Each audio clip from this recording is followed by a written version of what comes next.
श्री जगदम्बिकाय नमः। ओम ऐं ह्रीं क्लीं चामुंडाय विच्छेद। श्रीमद्देवी भागवत महापुराण षष्ठः स्कंध अष्टमो अध्याय।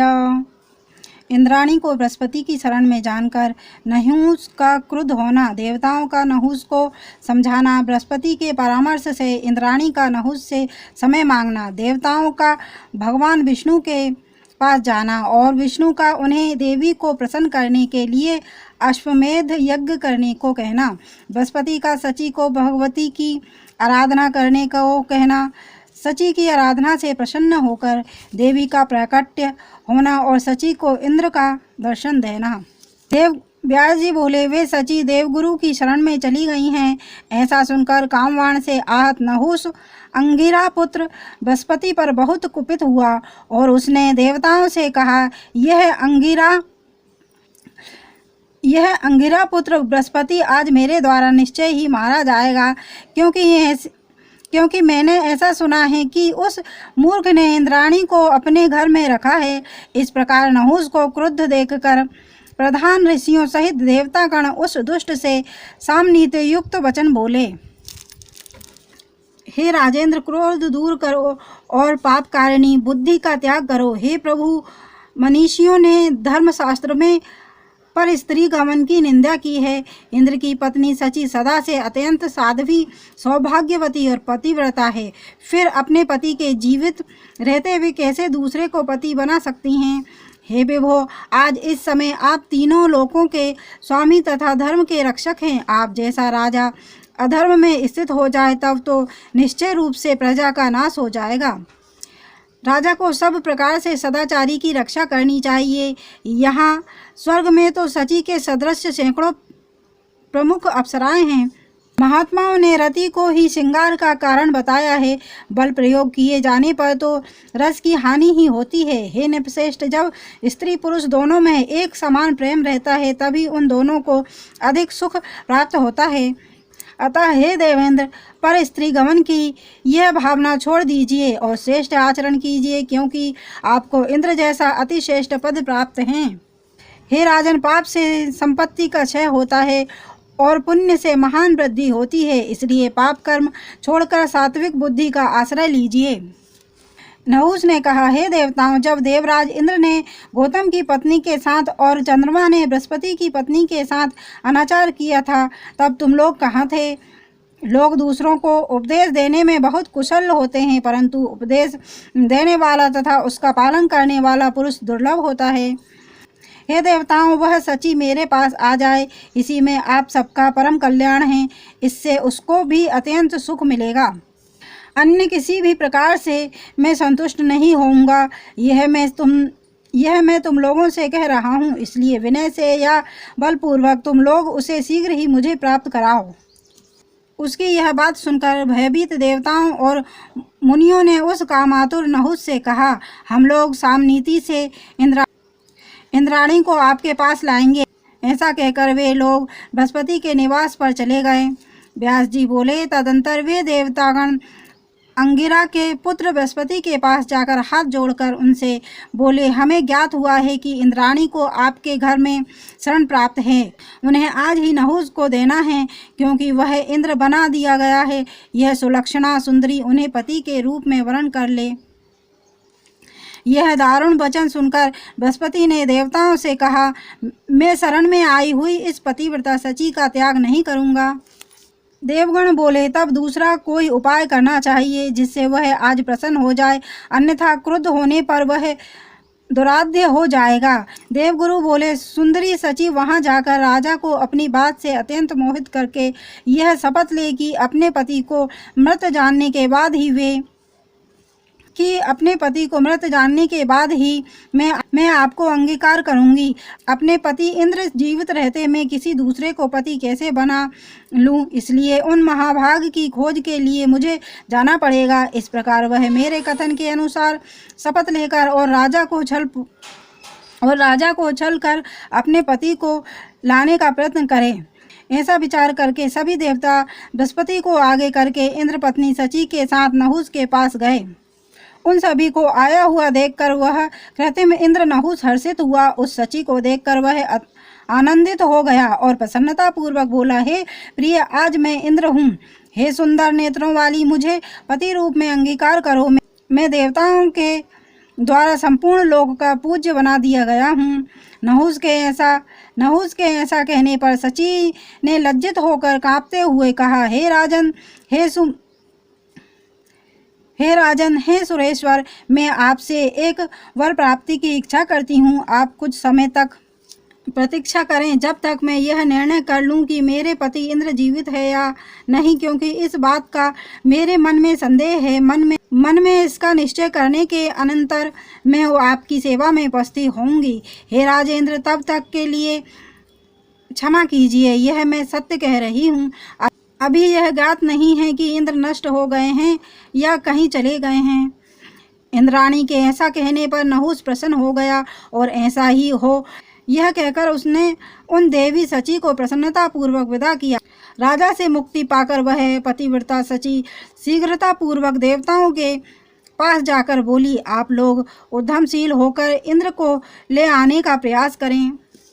हे निपश्रेष्ठ, इंद्राणी का पवित्र और मधुर वचन सुनकर सभी देवताओं ने एकाग्र होकर इंद्र के विषय में विचार विमर्श किया। तदंतर वे वैकुंठ लोक जाकर शरणागत वत्सल आदिदेव भगवान जगन्नाथ की स्तुति करने लगे। उन वाक्यपटुक विशारद देवताओं ने उद्विग्न होकर इस प्रकार कहा, हे देवाधिदेव, ब्रह्म हत्या से पीड़ित देवराज इंद्र सभी प्राणियों से अदृश्य होकर कहीं रह रहे हैं। हे प्रभु, आपके परामर्श से ही उन्होंने ब्राह्मण वृतासुर का वध किया था। तब ब्राह्मण हत्या कहाँ हुई? हे भगवान, आप ही उनकी और हम सबकी एकमात्र गति हैं। इस महान कष्ट में पड़े हुए हम सबकी रक्षा कीजिए और उन इंद्र के ब्रह्म हत्या से छूटने का उपाय बताइए। देवताओं का करुण वचन सुनकर भगवान विष्णु बोले, इंद्र के पाप की निवृत्ति के लिए अश्वमेध यज्ञ कीजिए। अश्वमेध करने से प्राप्त पुण्य से इंद्र पवित्र हो जाएंगे। इससे वे पुनः देवताओं के इंद्र तत्व को पा जाएंगे, फिर कोई भय नहीं रहेगा। अश्वमेध यज्ञ से भगवती जगदम्बिका प्रसन्न होकर ब्रह्म हत्या आदि पाप निश्चित रूप से नष्ट कर देंगी। जिनके स्मरण मात्र से पापों का समूह नष्ट हो जाता है, उन जगदम्बा की प्रसन्नता के लिए किए गए अश्वमेध यज्ञ का क्या कहना। इंद्राणी भी नित्य भगवती जगदम्बा की पूजा करें। भगवती शिवा की आराधना सुखकारी होगी। हे देवताओं, नहुस भी जगदम्बिका की माया से मोहित होकर शीघ्र ही अपने किए हुए पाप से अवश्य विनष्ट हो जाएगा। अश्वमेध यज्ञ से पवित्र होकर इंद्र भी शीघ्र ही अपने उत्तम इंद्र पद और वैभव को प्राप्त करेंगे। अमित तेज वाले भगवान विष्णु की इस शुभ वाणी को सुनकर वे देवगण उस स्थान को चल दिए जहाँ इंद्र रह रहे थे। बृहस्पति के नेतृत्व में देवताओं ने इंद्र को आश्वासन देकर संपूर्ण अश्वमेध महायज्ञ संपन्न कराया। तत्पश्चात भगवान विष्णु ने ब्रह्म हत्या को विभाजित कर वृक्षों, नदियों, पर्वतों, पृथ्वी और स्त्रियों पर फेंक दिया। इस प्रकार उसको प्राणी पदार्थों में विसर्जित करके इंद्र पाप रहित हो गए। संताप रहित होने पर भी इंद्र अच्छे समय की प्रतीक्षा करते हुए जल में ही ठहरे रहे। वहाँ सभी प्राणियों से आदर्श रहते हुए जल में वे एक कमल में स्थित रहे। देवगण उस अद्भुत कार्य को करके अपने स्थान को चल दिए। तब सची ने दुख और वियोग से व्याकुल होकर देवगुरु बृहस्पति से कहा, यज्ञ करने पर भी मेरे स्वामी इंद्र क्यों अदृश्य है? हे स्वामिन, मैं अपने प्रिय को कैसे देख सकूंगी? आप मुझे उस उपाय को बताएं। बृहस्पति बोले, हे पोलोमी, तुम देवी भगवती शिवा की आराधना करो। वे देवी तुम्हारे पाप रहित पति का तुम्हें दर्शन कराएंगी। आराधना करने पर जगत का पालन करने वाली वे भगवती नहुस को शक्तिहीन कर देंगी। वे अंबिका राजा को मोहित करके उसे उसके स्थान से गिरा देगी। हे राजन, बृहस्पति के ऐसा कहने पर पुलौमा पुत्री सची ने देवगुरु से पूजा विधि सहित देवी का मंत्र विधिवत प्राप्त कर लिया।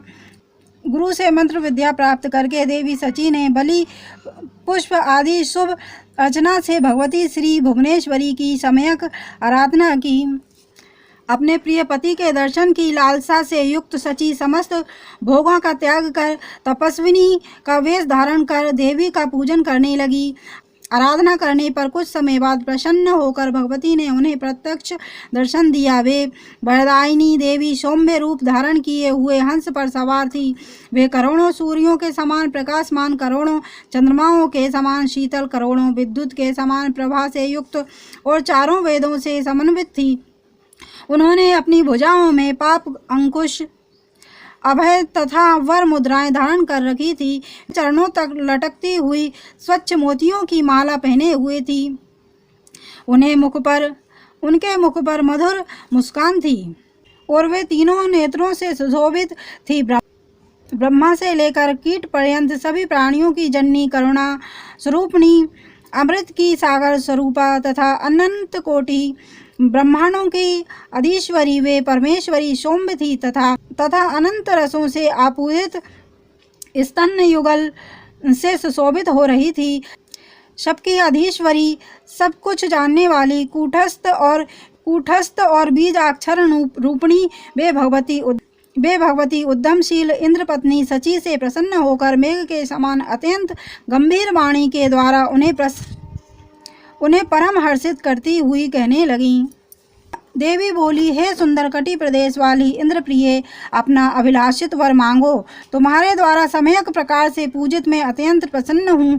मैं तुम्हें आज वरदान दूंगी। मैं वर प्रदान करने के लिए आई हूँ। मेरा दर्शन सहज सुलभ नहीं है। करोड़ों जन्मों की संचित पुण्य राशियों से ही यह प्राप्त होता है।